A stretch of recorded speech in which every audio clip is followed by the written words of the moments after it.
Ya, ya, oke. Halo, ketemu lagi kita ya. Oke. Semoga kita senantiasa sehat dan sukses semua urusan. Amin. Oke, ya, oke. Pada video ini akan dibahas tentang mengapa outsourcing masih bermasalah karena salah proses. Oke, saya ulangi judulnya ya. Oke. Mengapa outsourcing masih bermasalah? Ya, karena salah proses. Itu judulnya ya. Baik. Mendengar judul tersebut timbul pertanyaan, salah proses yang bagaimana? Ya kan? Oke, baik. Permasalahan atau pertentangan antara pemerintah dengan serikat pekerja tentang outsourcing itu sudah sejak terbitnya Undang-Undang 13 tahun 2003, yaitu pada bulan Maret tahun 2003 hingga saat ini. Tahun ini adalah tahun 2024. Ya, oke. Ketentuan tentang outsourcing yang saat ini diatur dalam Undang-Undang Nomor 6 Tahun 2023 atau bisa disebut sebagai Undang-Undang Cipta Kerja pun masih tidak bersesuaian dengan kehendak serikat pekerja. Oke. Pertentangan kepentingan antara pemerintah dengan serikat pekerja bukan hal yang baru atau hal yang tidak baik. Ya, wajar saja. Oke. Adalah wajar adanya pertentangan antara pemerintah dengan serikat pekerja, ya. Fenomena seperti itu tidak hanya terjadi di Indonesia. Di semua negara di dunia memang dasar pemikiran antara pemerintah atau government, ya, atau pengusaha dengan pekerja atau labor atau apapun istilahnya, ya terdapat saja ada hal-hal yang bertentangan. Jadi wajar saja. Oke ya, baik. Oke. Silakan simak pembahasan berikut ini. Silakan Anda berpendapat ya. Silakan simak pembahasan berikut ini. Silakan Anda berpendapat. Oke, baik. Ya.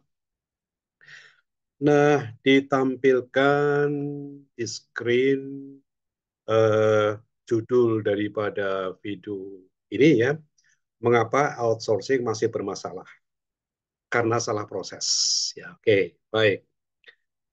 Ketentuan tentang outsourcing yang berlaku sejak terbitnya Undang-Undang 13 tahun 2003, tepatnya Maret 2003, ya, Undang-Undang 13 tahun 2003 itu diundangkan di Maret 2003 hingga saat ini tahun 2024 outsourcing diatur dalam Undang-Undang Nomor 6 tahun 2023, ya bisa juga disebut Undang-Undang Cipta Kerja, pun masih belum ada kesesuaian antara kehendak pemerintah dan kehendak serikat pekerja. Mengapa demikian? Lalu bagaimana solusinya? Oke, silakan simak pembahasan berikut. Oke, ya.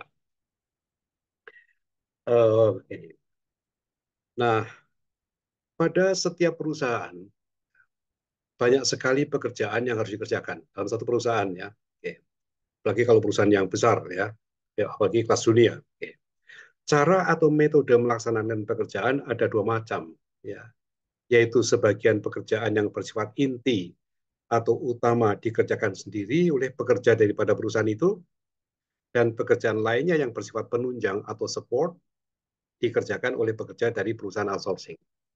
Ini bisa dikatakan seluruh dunia ya seperti itu. Ya, oke, baik. Pelaksanaan pekerjaan dengan sistem tersebut sudah ada di dunia sejak dulu kala, ratusan tahun yang lalu. Jadi outsourcing bukan baru kemarin, ratusan tahun yang lalu ya. Oke. Di Indonesia, perusahaan melakukan pekerjaan dengan cara diborongkan kepada perusahaan pemborong atau outsourcing sudah berlaku sejak tahun 1848. Sejak tahun 1848. Berapa? 176 tahun yang lalu ya. Dan itu diatur dalam Kitab Undang-Undang Hukum Perdata.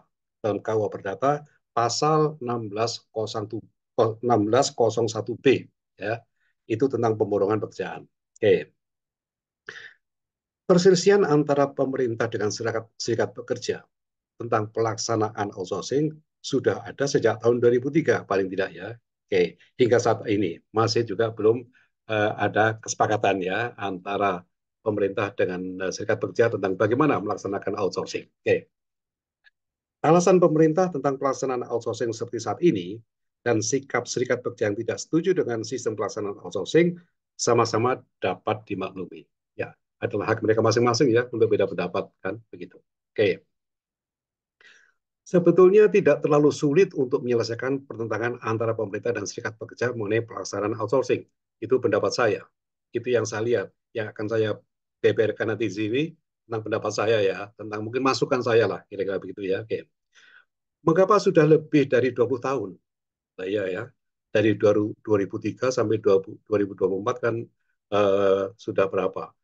Eh, 21 tahun ya, hampir 21 tahun ya, masih saja ada pertentangan antara pemerintah dan serikat pekerja mengenai pelaksanaan outsourcing. Pada video ini akan dibahas dan direkomendasikan, rekomendasi saya ya, kan gitu kan, tentang cara menyelesaikan pertentangan tentang outsourcing sehingga pelaksanaan outsourcing bisa berjalan dengan tenang dan damai. Semoga ya, semoga. Oke. Pemerintah dan serikat pekerja merasa nyaman dengan pelaksanaan outsourcing yang dapat memenuhi kehendak para pihak. Pertentangan dapat diselesaikan hanya dengan cara yang sangat populer, yaitu dengan win-win solution. Saya kira banyak orang tahu ya. Jadi kalau ada dua pihak yang beda pendapat, tentunya paling baik adalah win-win solution. Sama-sama nyaman dua-duanya. Oke. Bukan dengan memaksakan kehendak sepihak. Ya siapa mau dipaksa kehendak sepihak? Kan tidak ada. Itu hukum alam itu, tidak berlebihan ya. Oke. Nah, berikut pembahasannya. Oke. Baik. Oke. Tampil di screen ya. Ini adalah slide yang pertama ya. Oke. Nah, kita mulai dari ada di situ ditulis Undang-Undang Nomor 6 Tahun 2023. Ya, saya menyebut saja tentang Cipta Kerja. Meskipun ini sebenarnya ada kaitannya dengan Perpu Nomor 2 Tahun 2022 ya, tapi saya lebih nyaman menyebut ya memang Cipta Kerja itu pada dasarnya kan. Baik. Eh, Status outsourcing saat ini ini ya, tercantum dalam pasal 64 Undang-Undang Nomor 6 Tahun 2023. Pada pasal 64 ada 3 ayat di situ, ayat 1, ayat 2, ayat 3. Ayat 1 ya, ya uh, mungkin saya bacakan saja penjelasan sebelah sebelah kanan ya, di bawah Undang-Undang 6 tahun 2023 itu ya, ada komentar saya di situ.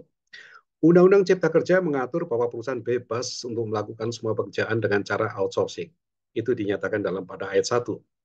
Namun, pemerintah pada ayat 2 menyatakan akan membatasi juga pekerjaan yang boleh dilakukan dengan outsourcing. Ini gimana? Pemerintah tidak konsisten ini kalau begini. Ya, oke. Menurut saya begitu. Dari segi kepentingan bisnis, perusahaan tahu sendiri tentang pekerjaan mana saja yang harus dilakukan dengan outsourcing. Nah, ya itu perusahaan memang tahu sendiri ya mana yang sebaiknya di outsourcing dan mana yang tidak. Dan itu menurut pendapat perusahaan. Oke, baik. Kita lanjut ke slide 3, ada di screen di situ. Nah, sebetulnya apa sih pokok permasalahannya itu? Ya, sepanjang yang saya lihat ya, pokok permasalahan tentang pelaksanaan outsourcing pekerjaan adalah sebagaimana yang tertulis di screen itu. 1, 2, 3, 4. Satu ya, hingga saat ini, setelah diundangkannya Undang-Undang Nomor 6 Tahun 2023 Cipta Kerja pada 31 Maret 2023, pelaksanaan outsourcing masih merupakan perselisihan antara pemerintah dengan serikat pekerja. Ya, ini fakta ya. Oke, kita tahu. Angka 2, pemerintah mengendaki bahwa dalam pelaksanaan pekerjaan di perusahaan sebagian jenis pekerjaan saja boleh ya, dan perusahaan pemberi kerja boleh melaksanakannya dengan outsourcing. Itu apa yang tertulis dalam Undang-Undang Nomor 6 Tahun 2023. Nah, jadi komentar saya di sebelah kanan, konsep pemikiran pemerintah sejalan dengan kehendak perusahaan pemberi kerja. Ya, oke. Jadi sejalan ya. Oke. Perusahaan pemberi kerja ingin fokus pada pekerjaan yang bersifat inti dengan total biaya operasional yang efisien tentunya ya. Itu. Oke. Nah, kemudian angka 3 dan angka 4 ya. Nah, ini di sisi lain serikat pekerja mengendaki agar outsourcing dihapuskan. Ya, begitu tuntutannya ya. Saya kira populer sekali ya tuntutan seperti ini. Outsourcing dihapuskan, ditiadakan karena pekerja outsourcing dipekerjakan oleh perusahaan outsourcing, bukan oleh perusahaan pemberi kerja. Ya, maunya semua pekerja yang bekerja di perusahaan itu ya semua bekerja di perusahaan memberi kerja, tidak ada perusahaan outsourcing dan sebagainya. Oke. Angka 4, serikat pekerja menghendaki agar pekerja outsourcing dipekerjakan langsung oleh perusahaan pemberi kerja dan secara struktural paket remunerasi pekerja outsourcing setara proporsional dengan pekerja perusahaan pemberi kerja. Nah, komentar saya adalah konsep memberikan serikat pekerja bertentangan di sini dengan konsep pemikiran pemerintah dan perusahaan pemberi kerja. Nah, ini pertentangannya di sini. Oke ya, baik. Kita lanjut ya. Oke. Nah, kalau dipetakan peta ya, pemetaan permasalahan outsourcing, pertentangan pengusaha dengan pekerja. Saya membuat daftar di sini. Kolom sebelah kiri ini nomor urut ya. Sebelah kanannya pada kolom nomor 2 perihal. Kolom nomor 3 itu adalah pendapat dan kepentingan perusahaan pemberi kerja. Kolom 4 paling kanan itu adalah pendapat dan kepentingan serikat pekerja dan serikat pekerja atau serikat buruh. Oke, baik. Angka 1. Berbicara jenis pekerjaan, menurut pengusaha, kolom 3 itu ya, oke, ada 2 macam pekerjaan dalam perusahaan. Ya. Pekerjaan inti, ya, berperan penting dalam produksi, dan pekerjaan yang bersifat penunjang, support.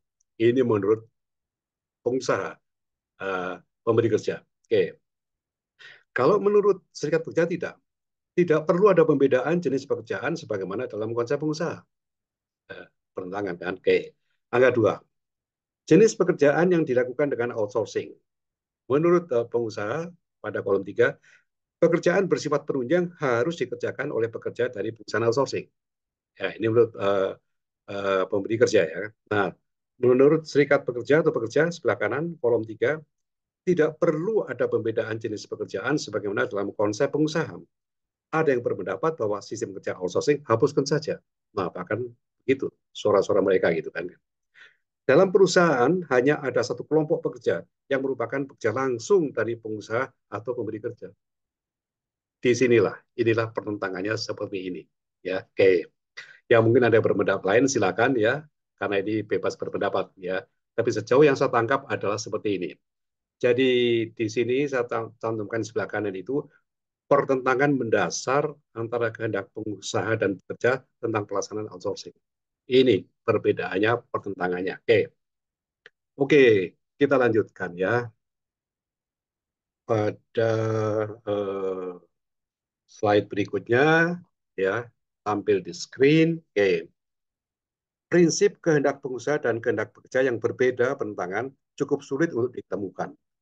Mirip yang tadi sebetulnya ya. Ini ya lebih melengkapi saja. Jadi kehendak pengusaha itu ya menurut hemat saya yang saya tangkap ya. Saya dulu juga praktisi ya. Saya dulu pengusaha, jadi saya tahu. Oke ya. Oke. Meskipun sekarang saya netral ya, saya tidak kemana-mana kan. Oke. Oke, baik.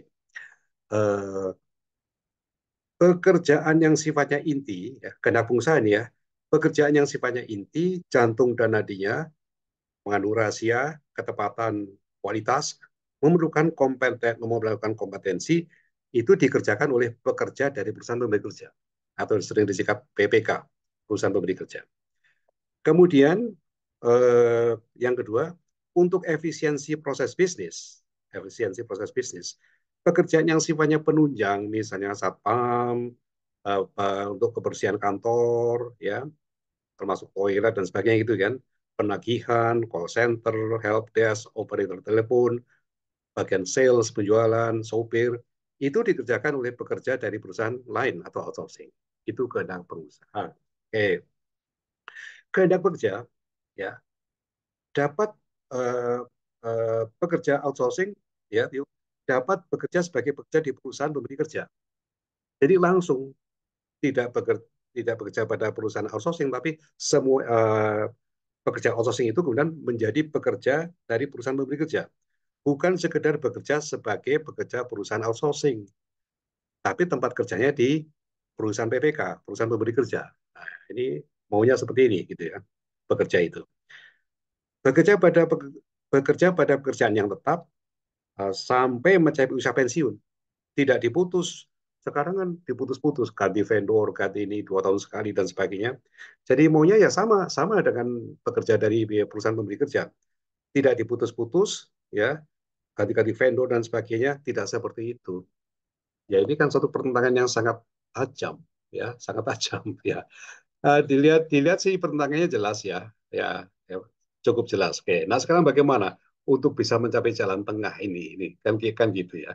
Karena kalau masing-masing bersih tegang pada posisinya dan kehendaknya ya, ya tidak begitu dong. Ya tidak begitu caranya untuk bekerjasama ya. Baik. Nah, pada apa slide berikutnya, nah sekarang dijajarkan ini tadi dua kolom itu dijajarkan. Maka di sini nampak pertentangannya seperti yang di sini nih pada apa itu pada slide ini. Jadi ini sudah dijejerkan, disandingkan di sini. Ini seperti ini wujudnya. Saya tidak akan baca lagi ya, karena tadi sudah dibacakan dengan jelas. Jadi inilah pemetaan lengkap tentang pertentangan antara aspirasi atau kehendak pengusaha dan aspirasi atau kehendak serikat pekerja dan pekerja lah, begitu ya. Oke. Nah, kemudian kita tampilkan slide berikutnya, sistematika ya, sistematika. Jadi kalau kita lihat sih ya seperti ini gitu ya. Eh, di kotak sebelah kiri ya, ada perusahaan pemberi kerja dan perusahaan pemberi kerja itu kan pasti punya pekerja. Nah, ada yang PKWT, PKWTT seperti biasa. Nah, di bawahnya ada pekerja outsourcing. Tapi pekerja outsourcing ini kan bekerja pada perusahaan jasa outsourcing. Nah, baik pekerja PPK, perusahaan pemberi kerja itu dan pekerja outsourcing bekerja dalam satu gedung perusahaan, tapi beda-beda statusnya. Nah, ini kan nggak nyaman ini gitu ya, seperti itu. Nah, kehendaknya adalah tidak ada seperti itu, hanya ada satu. Jadi pekerja outsourcing ini kemudian diserap oleh perusahaan pemberi kerja menjadi pekerjanya perusahaan pemberi kerja. Jadi apakah itu satpam, petugas kebersihan, data entry, resepsionis, operator, dan sebagainya itu semuanya tidak outsourcing, tidak pekerja outsourcing, tapi menjadi pekerjanya perusahaan pemberi kerja. Itu kehendak apa serikat pekerja dan pekerja seperti itu. Oke, ya itu hak mereka untuk punya kehendak seperti itu ya. Oke, baik. Nah, selanjutnya ini dari hal yang lain ya, saya tampilkan. Saya kira eh, para pengusaha, apalagi orang-orang yang di human capital, tahu lah ya. Ya, kembali lagi, saya dulu praktisi ya. Dulu saya praktisi dari satu perusahaan, jadi saya tahu semuanya ya. Oke. Dan tahu semuanya tentang ini. Setelah pensiun, saya masih ingat juga kan. Ya, baik. Ya. Nah, praktek pelaksanaan outsourcing ya memang kurang lebih seperti apa yang tampil di situ. Ada PPK ya, perusahaan pemberi kerja, ini ya kerjasama dengan vendor, mulai dari PT Maju Makmur, katakanlah untuk periode Juni 2021 sampai Juni 2023, 2 tahun biasanya ya. Habis itu ganti, vendor kan, yang menang PT Sejahtera, itu 2023 sampai 2025, saat sekarang ini, nanti kemudian 2 tahun lagi ganti Jasa Mandiri, begitu terus.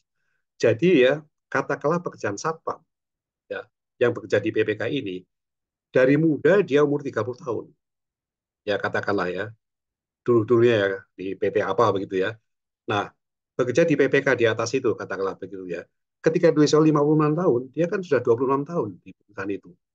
Tapi ya itu tadi, ganti-ganti perusahaan. Jadi ya mulai dari 0 tahun, 0 tahun, dan sebagainya, yang ujung-ujungnya adalah memang tidak dapat pesangon. Karena dia bukan bekerja pada satu perusahaan. Ini yang terjadi. Ya, bisa dimengerti ya, perasaannya ya. Kan kayak gitu kan. Sudah 56 tahun tapi nggak ada apa-apa. Ya beda ya kalau dapat pesangon kan ya lumayan kan bisa ya namanya untuk pesangon pensiun dan sebagainya mestinya kan begitu. Nah dia melihat dan tahu bahwa pekerja-pekerja di PPK itu semuanya dapat uang pesangon, uang penghargaan masa kerja, uang penggantian hak seperti itu. Nah padahal bekerja di tempat yang sama. Oke, ya oke. Ini ini juga harus dihormati ya perasaan seperti itu oleh para pengusaha ya. Oke. Nah, oke. Nah, coba ya. Terus kita lanjutkan ke slide berikutnya. Nah, di sebelah kanan ya, silakan lihat di sebelah kanan. Pertanyaan atau diskusi dengan gambar yang sama tadi ya. Satu, pekerjaan satpam di perusahaan itu bersifat permanen. Ya, ambil contoh yang satpam yang semua orang tahu lah ya. Dengan pengertian bahwa pekerjaan satpam akan tetap ada sepanjang perusahaan masih ada, ya kan? Kan begitu. Seorang bisa tetap bekerja hingga mencapai usia pensiun, misalnya 56 tahun. Masuk kata mulai dari, apalagi kalau masuk mulai dari 25 tahun usianya. Ya kan? 50 tahun, 31 tahun dia kerja di perusahaan itu. Tapi berganti-ganti vendor ya. Kan gitu. Ya, saya tidak berkomentar bagaimana perasaannya gitu ya. Baik. Angka dua, mengapa kontrak PPK perusahaan pemberi kerja dengan perusahaan outsourcing harus dibuat 2 tahun sekali, harus ganti vendor. Ini saya tidak pernah mendapatkan jawaban yang tegas. Ya, ya.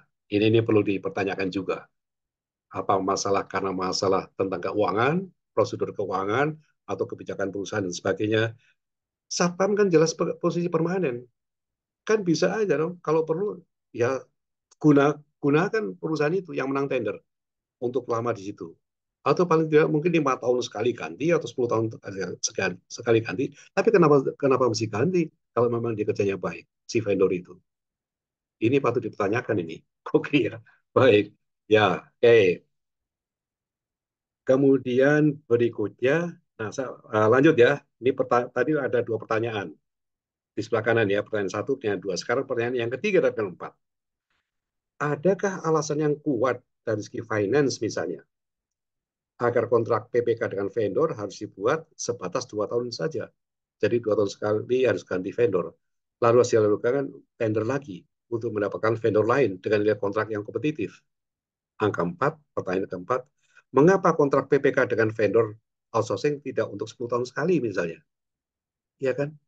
Ya, kan bagus dong punya satpam yang berpengalaman, tidak ngajarin lagi dan sebagainya, loyalitas dan sebagainya dapat dipercaya.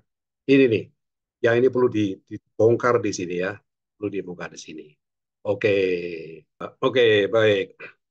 Kita lanjutkan ya. Oke, nah tampil di screen slide ya, eh, fakta natural garis miring alamiah, solusi penyelesaian pertentangan.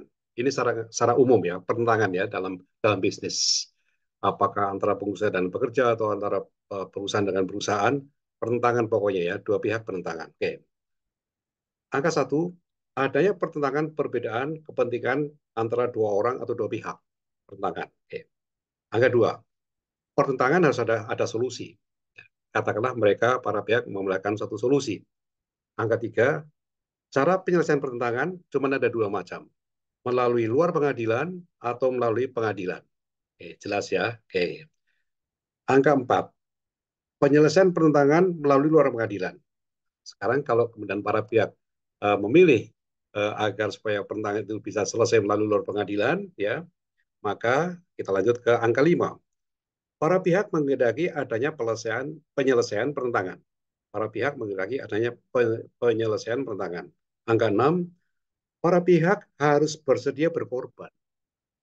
Jadi kalau pertentangan itu bisa diharapkan atau dikehendaki selesai di luar pengadilan, para pihak harus bersedia berkorban, yaitu mengurangi kehendak tuntutan semula, gitu loh. Masing-masing ketika bertemu kan punya tuntutan. Saya mau begini, mau begini. Ini harus diubah ini, harus dikurangi, pasti harus dikurangi. Kalau tetap bersikukuh di situ, ya tidak akan ketemu.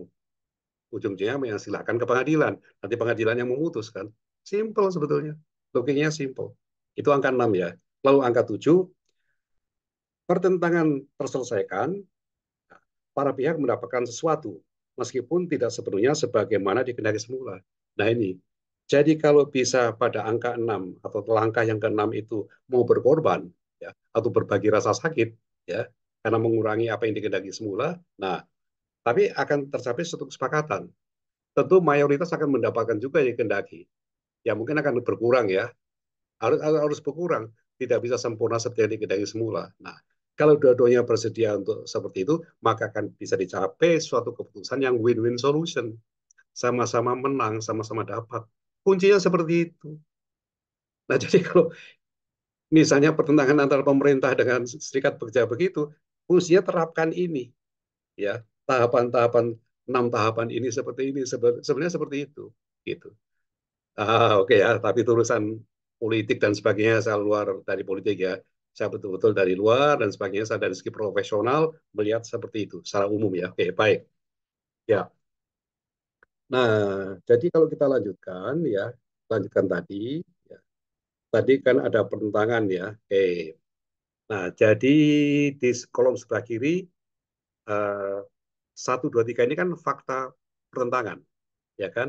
Kemudian diselesaikan oleh prosedur 1, 2, 3, 4, 5, 6 ini. Gitu kan, sampai 7 kan. Seperti itu. Coba ini diaplikasikan di situ. Ya, pada slide yang ini ya. Oke. Nah, kemudian pada slide berikutnya, nah ini masih dengan sama dengan yang slide tadi, tapi di bawahnya paling bawah saya saya tambahkan. Misalnya ini adalah eh, prosedur atau penyelesaian antara perselisihan antara pemerintah dengan serikat pekerja tentang outsourcing ya. Nah, nah lalu di bawahnya di sini solusi yang disepakati oleh para pihak win-win solution ya, yaitu solusinya adalah laksanakan outsourcing dengan berdasarkan pada TUPE. TUPE ini adalah singkatan ya, suatu singkatan ini. Putusan TUPE ini ada dicantumkan dalam pertimbangan hukum dari putusan Mahkamah Konstitusi nomor 27 garis miring PUU garis datar 9 Romawi tahun 2011. Di situ ada disebut dengan TUPE, Transfer of Undertaking Protection of Employment. Oke, baik. Nah, kita lanjut ya pada slide berikutnya. Apa itu TUPE? Nah, sekarang di sini ya saya jelaskan ya.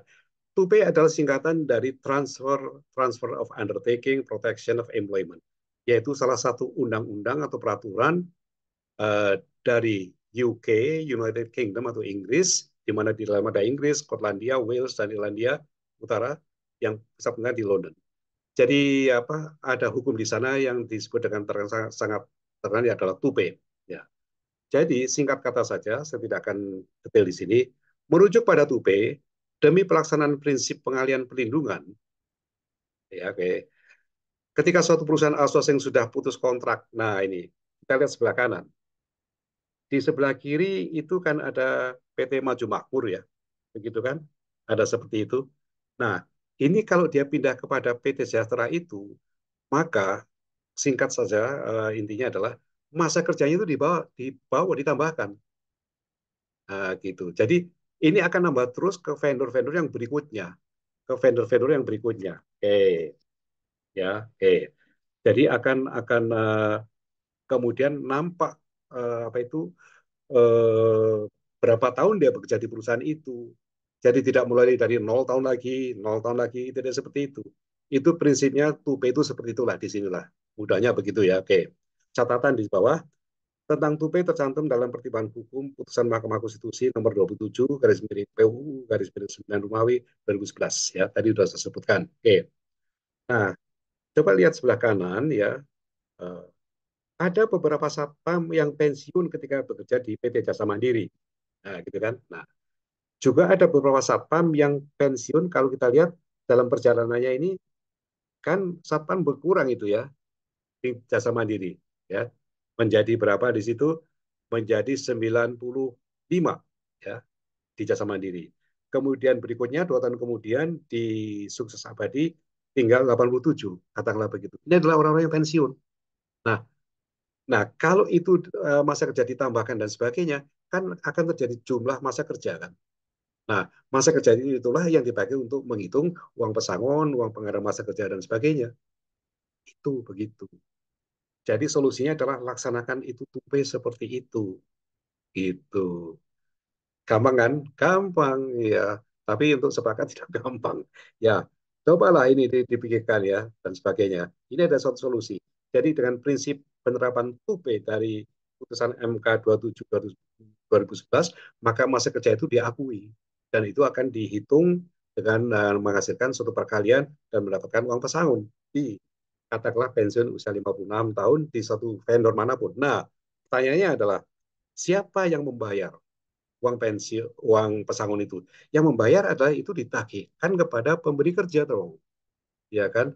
Memang mungkin dibayar dulu oleh vendor itu, bayar uang pesangonnya, tapi kan nanti di invoice, ditagih. Nah, intinya adalah itu dibebankan oleh pemberi kerja. Karena yang menikmati pekerjaan kan pemberi kerja. dari awal sampai akhir. Ketika orang itu muda sampai tua, betul kan? Jadi wajar saja kalau pemberi kerja membayar uang pesangonnya. Berapa sih uang pesangon untuk satpam? Ya bukan merendahkan ya, tapi bukan suatu biaya yang besar-besaran. Ya wajar lah sesuai dengan penghasilannya, dengan kontribusinya dan sebagainya. Silakan dicamkan. Oke ya.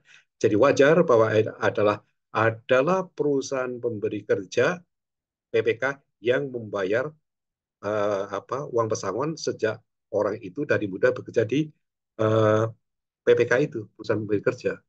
Iya kan? Yang menikmati pekerjaan kan perusahaan pemberi kerja. Outsourcing itu sebenarnya hanya administrasi saja, pelaksanaan tugas seperti itu. Tapi yang secara transaksional itu adalah betul-betul perusahaan pemberi kerja. Pekerjaannya job itu dibantu dilaksanakan oleh para satpam itu tadi. Ya, satpam itu contoh satu job saja. Mungkin ada cleaning service, ada sopir, ada uh, apa itu call center atau ada apa desktop dan sebagainya, bukan desktop, help desk dan sebagainya ya. Itu pekerjaan-pekerjaan job-job dalam outsourcing seperti itu. Inilah. Jadi di sini singkat kata terapkan coba sistem 2P tadi. Jadi masa kerja dari vendor satu ke vendor berikutnya itu diperhitungkan, ditambahkan. Baik. Nah, sekarang ini uh, kita lihat lagi suatu uh, tampil di screen yang baru ya. Solusi konkret. Nah, jalan tengah mungkinkah? Nah, oke. Angka satu. Perusahaan pemberi kerja tetap bisa melaksanakan outsourcing untuk pekerjaan penunjang yang permanen, yang terus-menerus, ya kan? Seperti satpam, sopir, call center, operator telepon kan selama perusahaan itu masih ada, masih masih bekerja di situ kan. Oke. Perusahaan pemberi kerja tetap bisa melaksanakan outsourcing untuk pekerjaan penunjang yang permanen. Terus tetap ada, seperti misalnya satpam, petugas kebersihan, sopir, call center, operator telepon, dan lain. Angka dua, pekerja outsourcing berhak paket kompensasi. Uang pesangon, uang penghargaan masa kerja, uang penggantian hak, seperti pekerja perusahaan pemberi kerja. Angka tiga, laksanakan 2P untuk pekerjaan outsourcing yang permanen. Untuk job-job yang ada terus, tadi sudah disebutkan contohnya ya, ada satpam, petugas kebersihan, dan sebagainya. Angka empat, pada usia pensiun, pekerja outsourcing yang permanen akan menerima uang pesangon, sebagaimana pekerja perusahaan pemberi kerja. Kontrak antara perusahaan pemberi kerja dengan perusahaan outsourcing ya mungkin paling singkat 5 tahun atau 10 tahun dan sebagainya. Tapi tetap saja saya masih ada pertanyaan, kenapa sih 2 tahun sekali harus ganti? Aturan apa itu yang harus mengadukan seperti itu? Ya, baik. Nah kalau memang bagus, kenapa harus diganti kan vendornya kan? Baik. Oke. Nah, jadi tadi direkomendasikan solusi konkret, tadi diskusikan. Nah, ini di sini mulai. Hendaknya ini didiskusikan, dimusyawarahkan jalan tengah tadi ini yang seperti itu tadi ya. Itu dalam forum LKS tripartit nasional. Kan ada dalam sistem hukum di Indonesia. Ada LKS tripartit, ada LKS tripartit nasional. Bagus kan? Di situ duduk dalam LKS tripartit nasional, duduk wakil pemerintah, duduk wakil pengusaha, Apindo dalam ini, duduk di situ wakil-wakil serikat pekerja di situ. Berbicara di situ, musyawarah. Dan ingat, ketika mengendaki suatu perbedaan yang di luar suatu perbedaan melalui luar pengadilan, pasti harus bersedia ada sakitnya. Artinya kehendaknya dikurangi. Apa yang dikehendaki itu harus dikurangi, tidak seperti apa yang dikehendaki. Kalau ngotot seperti apa yang dikehendaki ya bubar saja, nggak akan ketemu. Karena orang lain juga pihak lain mengendaki ngotot seperti yang mau dikehendaki, bukan begitu kan? Saya kira ini cukup jelas. Itu adalah kunci daripada dapatnya satu negosiasi itu mencapai kesepakatan win-win. Harus mau berbagi rasa sakit. Ya, oke. Baik.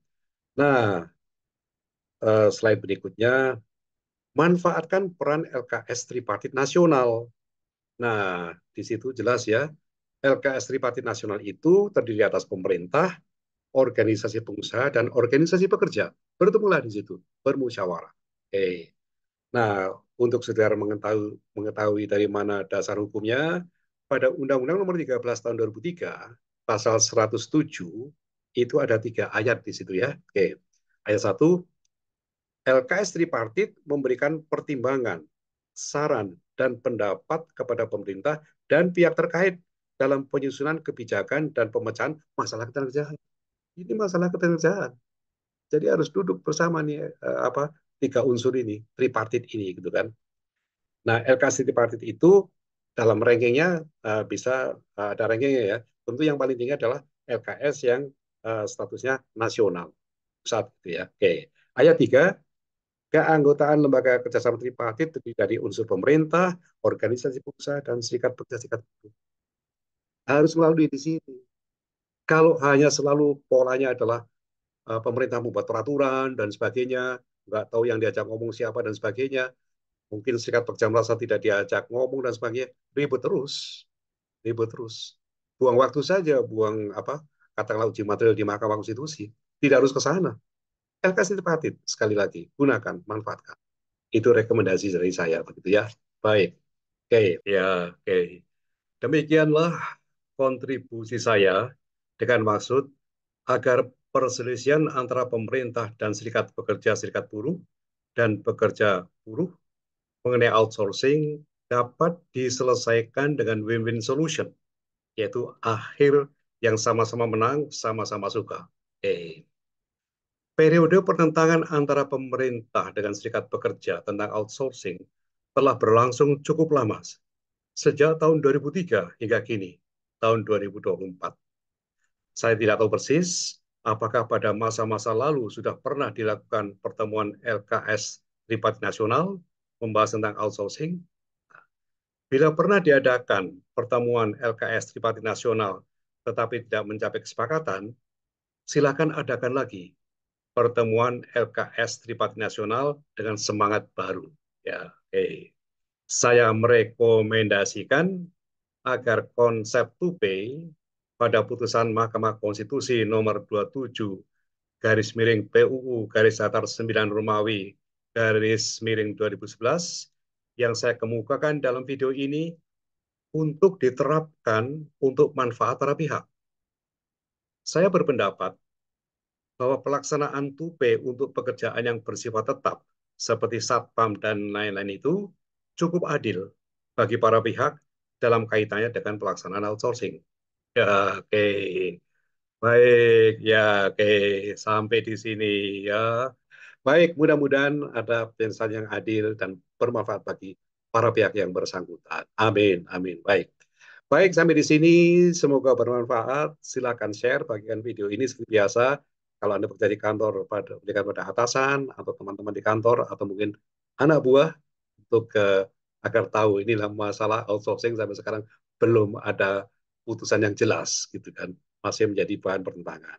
Baik, oke. Sampai ketemu di video berikutnya. Salam sehat, salam sukses selalu. Oke ya, sampai di sini. Ya, ya, ya.